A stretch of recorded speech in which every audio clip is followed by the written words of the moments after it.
Welcome to Popcorn Talk, featuring movie discussion, news, and interviews. Popcorn Talk. We talk movies. And now, here's Popcorn Talk's Box Office Breakdown. What's up? Welcome to Box Office Breakdown, where we look at the movies that came out this weekend and other movies in general, because also it's awards time. It is. Kind of, you know. And then we also like to... Kate.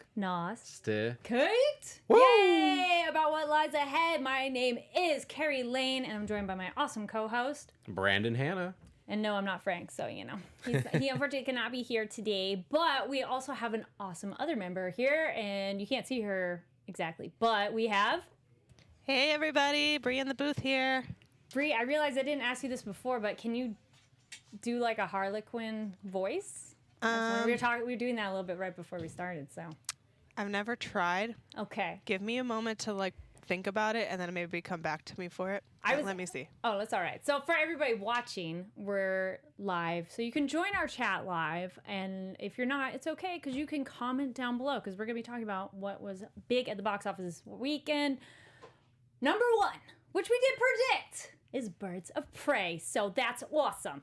I don't know. I was trying. That's not quite Harlequin. No, you I were doing way ago. better before we started rolling. I know. Now I'm thinking about it too hard. So Birds of Prey is not Mr. J. It's Harley Quinn. And I'll stop for you guys. Anyways, it made $33.3 million, which, no, that's not huge. But I was like, yay! And number one, we both saw it. Bree did not see it, so that's all right. Didn't have time this weekend, but this week I am planning on going to see it. Yay! Good. So, Brandon, we'll start with you. What did you think of Birds of Prey, and what do you think of that box office number? Well, I'm glad that it came in at number one like we predicted. Yes. It's a little bit of a bummer that it came in as low as it did. I had it coming in almost at twice the amount that it did. Mm-hmm. So that's a little bit of a bummer, but I do think this movie is going to have legs. It's, I think, currently certified fresh on Rotten Tomatoes at an 82%, which it's a slow takeoff. Really good. Yeah. But I really enjoyed the film. I had some minor issues with it. I thought maybe it was a little disjointed at times. Wait, hold on. That's been a complaint. I'm going to interject on there. Oh, yeah? It is told from the view of Harley Quinn. She is your narrator. She does not have a very good coherent thought ever. So for it to be disjointed, I'm like, yeah, look at who your narrator is. You're not the only one to say that. So that's why when anybody complains about that, I'm like, but... So knowing that, is that... It's a fair argument. Okay. But as a viewer, you're still experiencing that. So yes, yeah. Okay. So maybe if the pacing was maybe a little more traditional, I guess. Okay. Although I do understand the merits of it being the way that it was, especially being told from the viewpoint of Harley Quinn. But overall, I did really enjoy the film. I thought the action was incredible. All the stunt choreography and everything was great and so well shot. There was no weird shaking cam. Everything you could clearly see really well, and some of the stunts were really entertaining and high energy, just like you would expect from a Harley Quinn film, especially after seeing the way her character was portrayed in Suicide Squad. And I thought all the characters were fantastic. Ewan McGregor was an amazing villain. Oh, he's so funny. even Chris Messina as Victor Zsasz was really, I liked him a lot really too. great. I didn't expect to like him as much as I did. The whole cast was incredible. It was, if anything, it was a lot of fun to live inside of that world, that Gotham City that they've now created in this universe. And so I really look forward to seeing other movies that take place in that same version of Gotham City, and hopefully we see some of these same characters again. Because it's such a wide universe that it'd be fun to see maybe other lesser known characters, which is what we got to see in this movie. Because some of them I'm like, okay, I've heard of Black Canary, knew a little bit about her maybe, but some of the other people I'm like, I don't really know about them. So it was really cool to see what they could do. Don't worry, we won't get into spoilers because it did just come out this weekend. But I thought it was so fun. I thought it was funny. The action, agreed, so cool how they filmed the stunts. Like, it was definitely like a wide shot so that you could actually see the full movement. And I thought from this one, I really got a sense of how Harley is a formidable fighter, villain, somebody to go up against.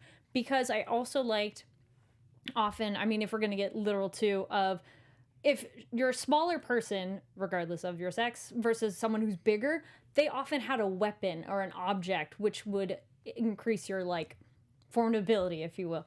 And so I like that she had the bat, she had a mallet, she had other items she used, and so that was really cool.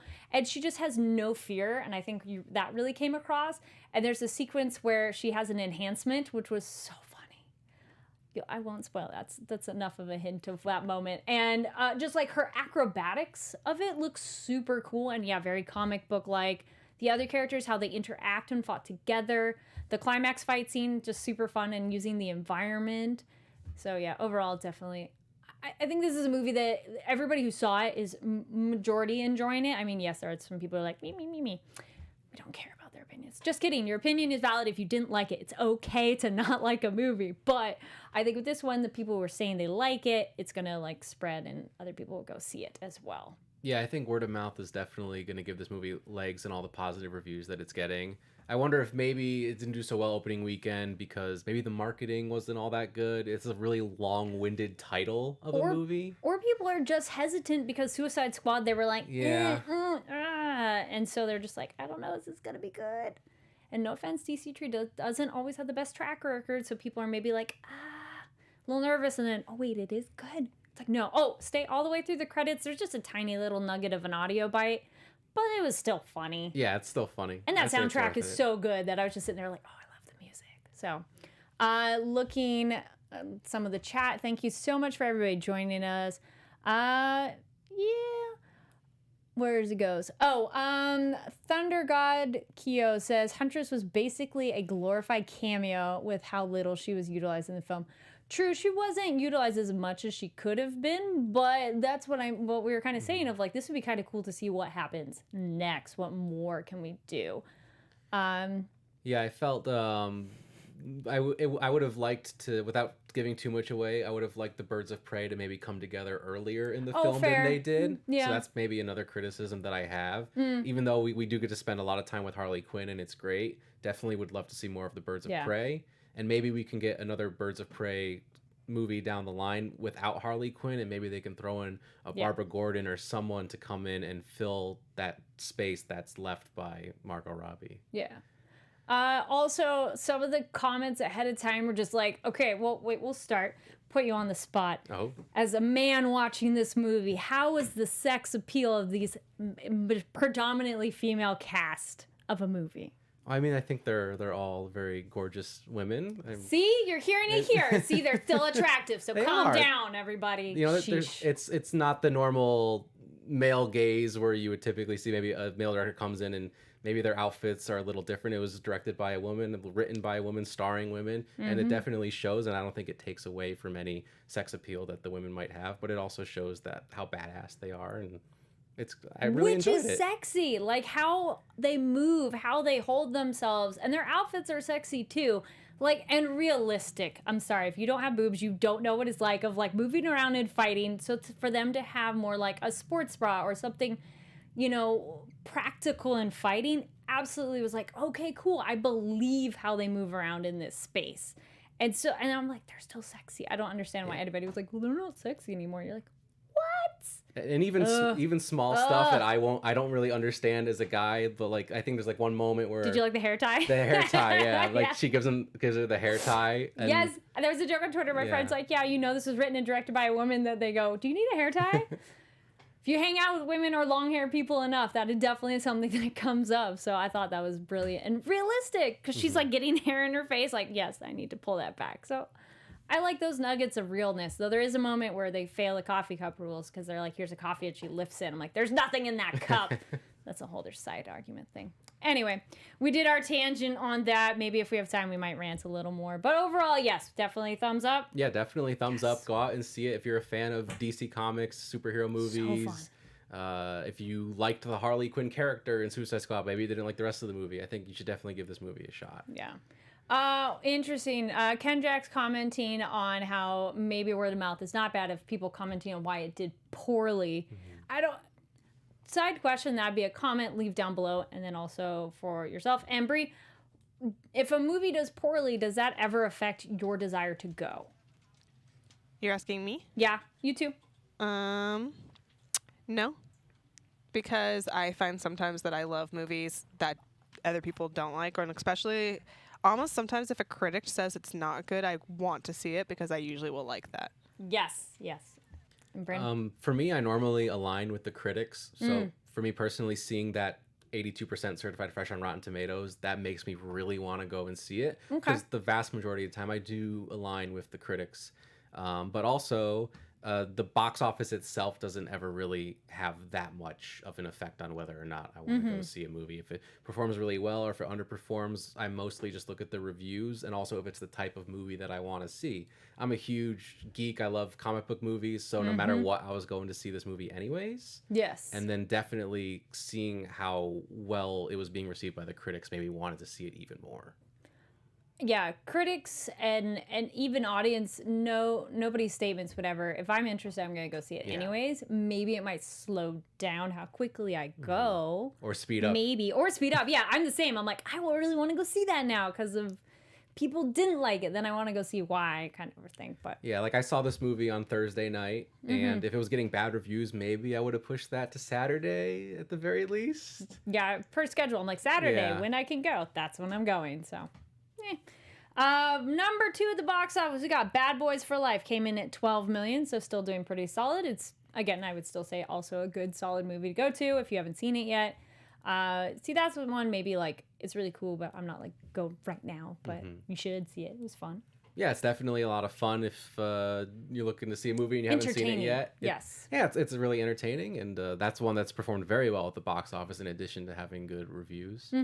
So I was hoping that Birds of Prey would also have some of that similar success this early in the year, and it fell a little more. We'll see how it goes by next weekend. We'll see how more it drops or if it goes up. I think it's gonna. Yeah, going up is interesting. I think it might drop, but Rarely. it'll be a low drop. Okay. I think it'll be a very low drop. We'll talk about that at the end. So then at the end of the show, if you're new to this show, we talk about what's going to be the top 5 for next weekend, as well as you'll pick one movie for us, and we'll vote on how much it's going to make, and loser's supposed to go see it. So Birds of Prey, I think we all mostly saw it, or Bree, you want to see it, so... Yes, definitely going to see it. And Frank saw it, so we'll have to talk with him about it next week. Number 3 at the box office, we got 1917, came in at 9 million, so still definitely holding on strong. I think that's, since it's doing award season kind of a thing, people are like, oh, I want to go see it, so... Yeah. I like that movies when they get legs like that. Yeah, especially with the Oscars being on right now. Right, yeah. So if you're watching, yay! People really wanted to get in those last-minute films that they haven't seen. Obviously, 1917 being one of the front runners for all the awards this year. So, do you guys have quick predictions on best film? I think I'm gonna go Parasite. Our curveball. Yeah, I want to say 1917, but Parasite, I also would not be surprised if that'd be the wild card. Yeah. I feel if it wins, it'd be kind of a wild card. Like, people go maybe, but it'd be one of those, like, it wouldn't be a shocker, but it'd be a surprise at the same time. But yeah, leave your predictions if you have not watched the awards yet down below. If you're already watching as like another monitor, then no cheating. Then we have number 4, Doolittle is still hanging on there at 6.7. I still say it was an entertaining movie, but I know a lot of people are hating on it. Have you had a chance to see it? I have not seen it. Okay, I kind of want you to see it so we can tell Frank, be like, no, it's not that bad. I'll have to. Yeah, but that one's maybe, you don't necessarily have to rush, but it's a fun, pleasant, I know we're saying the word fun a lot, but for me to see movies, if it's fun, then that's a win in my book of, is it entertaining? Yay or nay? And that's main thing. I'll see it for the sole purpose just to argue with Frank. Yes, please. That'd be funny. Then we got, rounding out our top 5, Jumanji: The Next Level coming in at 5.5. Also, not a bad sequel. I'm like, well, technically it's the third one. Sequel of the present day movies, yes. So, though Birds of Prey did not do as well as planned, so it's estimated at 48 million bow from the 78 international box office markets combined with domestic disappointing performance. That means the global total is 81.3 million. So we'll see how it goes later. I think word of mouth is going to help it. I mean, I could see it maybe going the other way, that people are like, but yeah, and that 81 million it's made overall so far is very close to what the production budget was. So it's going to be a profitable film either way. So let's just hope that it has legs, and I think it will. Someone earlier in the chat asked, do we think Margot Robbie would do another Harley Quinn, or would she not, because then it would get stuck in typecast? I think if there was an interesting enough story she might do it, because she was a producer on this one. Yeah. So maybe. I think she's been very heavily involved, especially in Birds of Prey. And I believe she's also going to be in the Suicide Squad sequel. Okay, so there we go. Yeah, I think Maybe. I think it seems to me that she loves this character. It's kind of one of those roles that she was born to play, like Ryan Reynolds with Deadpool or Robert Downey Jr. and Tony Stark. Yeah. So I think she's gonna keep playing the character as long as the studio will let her. True. And I don't think she'll get typecast. I think she'll still like she was in Bombshell, I believe. So she's still gonna try to make those she's doing serious other movies as well. I sure. wouldn't be surprised to see her keep contending in the Oscars in coming years, but while also still doing the comic book movies as well. Also, then speaking back to Dolittle, it came in second for the studios at the international box office this weekend with another 18.12 from 65 markets as it approaches 100 million overseas, so it's doing well. Sony's Bad Boys for Life keeps riding along, adding 15.8 million for the 170 million offshore total and about 336 million globally, so definitely doing well for that franchise, so we'll see. So meanwhile, the Oscars are upon us this evening, and some of the contenders are still out in theaters, which is pretty darn cool. 1917 has brought in combined 15.2 million for offshore, cumulative to about 155 million and 287 worldwide, so that's not bad at all. Little Women got in another 5.8 in 54 markets, so it's very doing well, and 74.5 overseas. And cumulative to date is 177, so not bad. And Jojo Rabbit is 4.3 more from 42 additional hubs and grossed 44 million abroad. And brings it to 74.3 globally. There we go.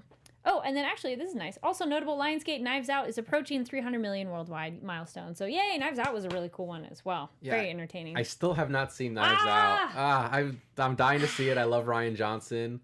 But so good. I think it was recently announced that there is officially going to be a Knives Out sequel. I would want a sequel with a detective and branch off like Poirot, kind of, additional. Give me other story, not the same family, but give me that detective with new people. Yeah, that's what it sounds like it's going to be. So coming out next weekend, we get two options, two fun ones for y'all. So you in the chat, yes, you are gonna vote.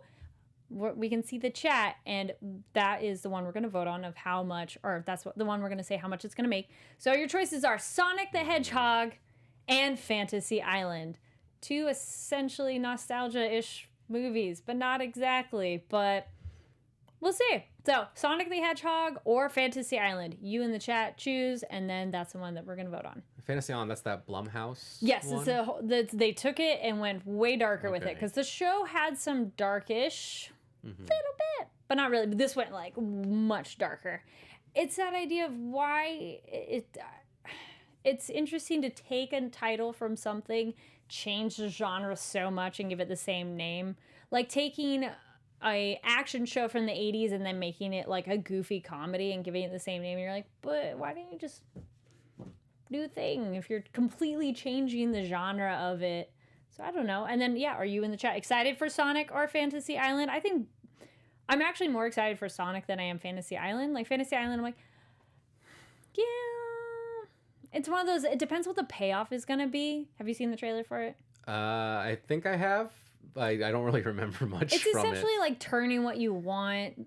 It's like Wishes Gone Bad kind of vibe I'm getting from the trailer. And depending on like what it is, how it works, and how it ends, that would kind of make or break if it's a satisfying movie, for me at least. And then Sonic, I'm like, well, the redo definitely helped a lot, but we'll see.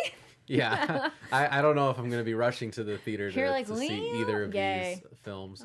Although I do, for the most part, love most of what Blumhouse does. True. Even some of their bad films, I love to go check out a bad horror movie every once in a while. They can be fun. Yeah, it's fun, especially in a packed theater. Yes. And it's like just like a bunch of high schoolers who really don't know the difference, and they're just there to be scared, and it's fun. We're getting a few people voting for Sonic. All right. So while you're doing that vote, we'll talk about the top 5 that we think for next weekend. So Sonic, Fantasy Island coming out, both of them for Valentine's weekend. Great date night movies, both of them. Sure. I mean, it depends on what you want to do, for sure. What do we think? Sonic the Hedgehog And Fantasy Island, are we bumping things down? Are things readjusting? I really don't know where to place Sonic. I really don't know. You know what? I wonder if so many people are going to want to see it just out of the weird curiosity of like, is it good? You know, they don't want to go see. They're like a car crash. Like, I don't know. Yeah, it's like, I don't know if I want to say it. Like, will it do better than the 33 million that Birds of Prey did? That's because a good it is more family friendly, and there's been a lot of marketing for it. True. Especially with the whole redesign of the character. I think I could see it doing better than that. Maybe not much better. I'm gonna go with you know, I feel Sonic could have enough nostalgia and curiosity from people to see it, and the fact that it's family friendly in comparison to Birds of Prey, which is not, because more on that rated R. I'll go Sonic, Birds of Prey, Fantasy Island, Bad Boys, and 1917. Okay, I think I'll go Sonic, Birds of Prey, put Bad Boys third. I don't know how good Fantasy Island's gonna do. I think I'm gonna put fourth. I'll put Fantasy Island fourth and 1917 fifth. Okay, that's what I'm gonna do. Bree, I'm probably way off. What about you? I don't know. I think Sonic will definitely take one. Okay. Just because kids. Yeah.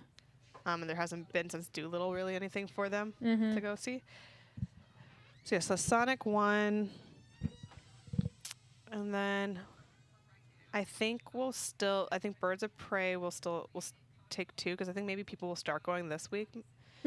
So Birds of Prey no, I think we'll stay at 2. Sorry. Okay. So I'm going to say Sonic 1, Birds of Prey 2, and then maybe, I don't know, maybe Bad Boys 3. I don't know if Fantasy Island will get into the top 5 or not, but Ooh, okay. I'm going to say 1917 4 and then Fantasy Island 5. All right. I like this. Ryan B in the chat goes Birds of Prey, so hold down to 1. I like it. Then Bad Boys, then Fantasy Island, then Sonic, and then 1917. Okay. That's bold. Yeah. Sonic coming in 4th opening weekend. And Geekicidal Tendencies, Sonic Stings of Mario and Luigi. I like that movie. Just saying. That is one of those, maybe it's so bad it's good. Yeah, and I think people, because of the redesign, are going to go see it just to see what the redesign is. Yeah. Did you like the original Mario and Luigi movie way back when? I haven't seen it in a very long time. But maybe that's the other thing. We saw it young enough that I'm like, it wasn't bad when I was a kid. I know, like, some people are nostalgic for it, and it's like, I think it does also have a cult following because it's just a weird movie. It's super weird. I do know a friend of mine who that's her Valentine date is to go see Sonic. So cute.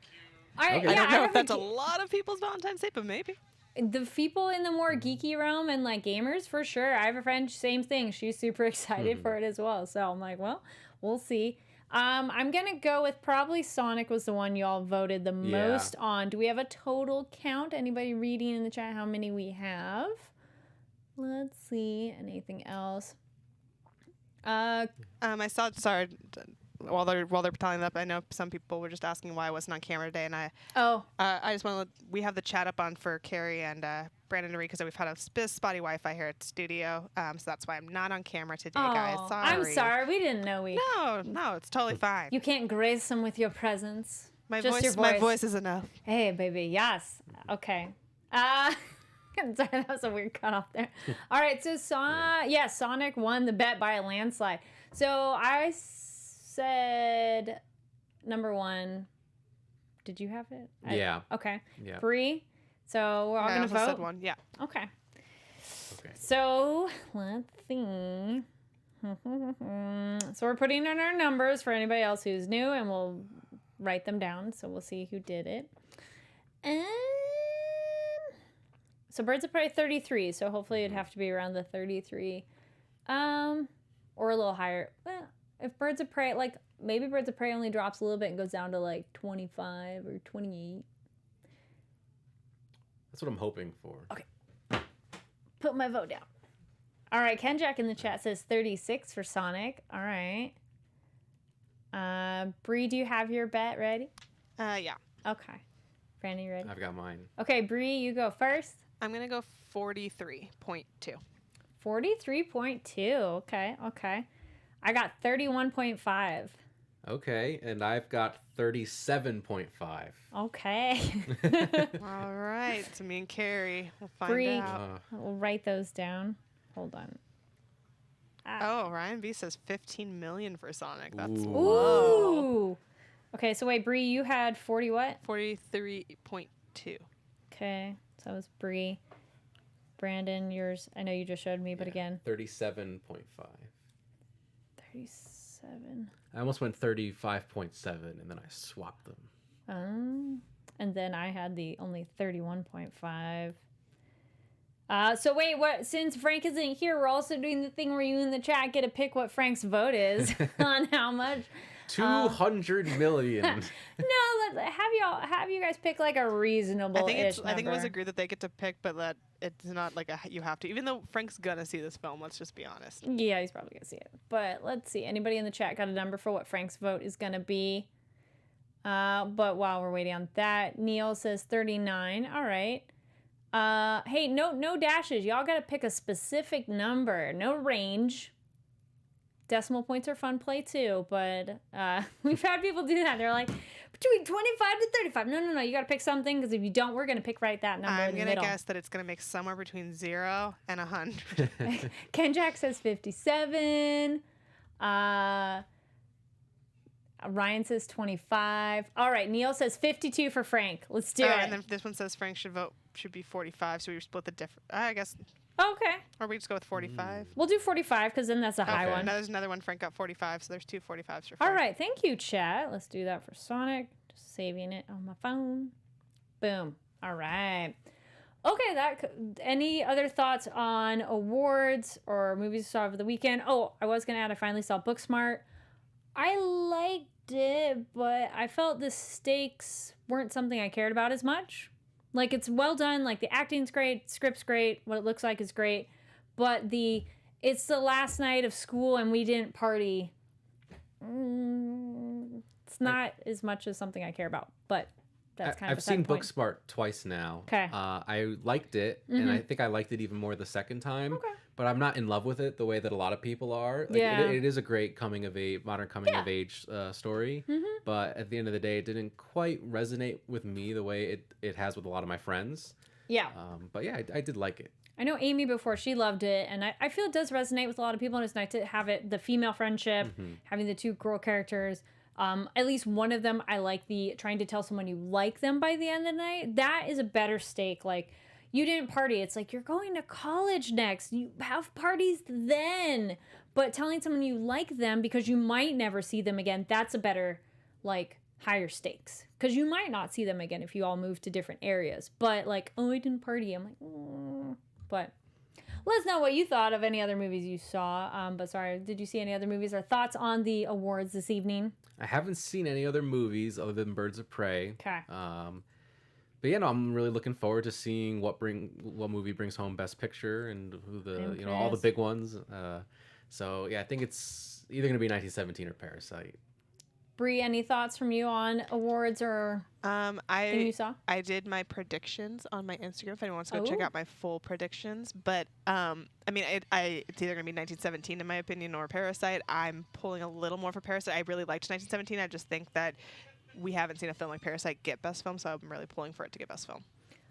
I agree with that kind of approach to it. I like it when awards go to films that are like that should be the award because it did something different than what other films are doing. Either it's super poignant to something going on at the time or it does something different, because otherwise you're like, well, what made it special? But yeah, and I believe Parasite is also nominated for Best Foreign Film. Yes, so that should be interesting if it could bring home both awards. That'd be kind of cool. Yeah, it'd be interesting. Yeah, definitely change it up. All right, actually, Bree, since you mentioned your Instagram, let's go into that segue of where can people find you, because we're at the end of our show now. Yes, you guys can find me at BRI_Phipps. That is on Twitter, Instagram, and TikTok.